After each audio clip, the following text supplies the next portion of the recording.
Mumbai पुण्यामधल्या top 9 बातम्यांचा आता आढावा घेऊया।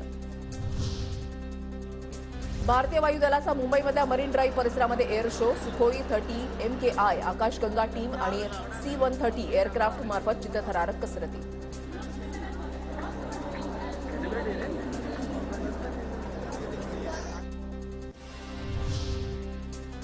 राज्यात पुन्हा हुडहुडी, मात्र मुंबईमध्ये तापमानामध्ये वाढ झाल्याने नागरिक गर्मीने त्रस्त। पैसे देऊन चूक माफ केली जाऊ शकत नाही, अग्निसुरक्षा नियमांच्या उल्लंघन प्रकरणी उच्च न्यायालयाचे मुंबई महापालिकेला खडेबोल। बोरिवलीमध्ये इमारतीच्या यांत्रिक वाहन तळामुळे आगीच्या संभाव्य धोक्याबाबत ताशेरे। मुंबई पारबंदर प्रकल्प म्हणजेच अटल सेतूचं शुक्रवारी लोकार्पण। शनिवारी सकाळी 8 वाजल्यापासून सागरी सेतू वाहतुकीसाठी खुला। या सागरी सेतूवरून तब्बल 8164 वाहनांनी केला प्रवास।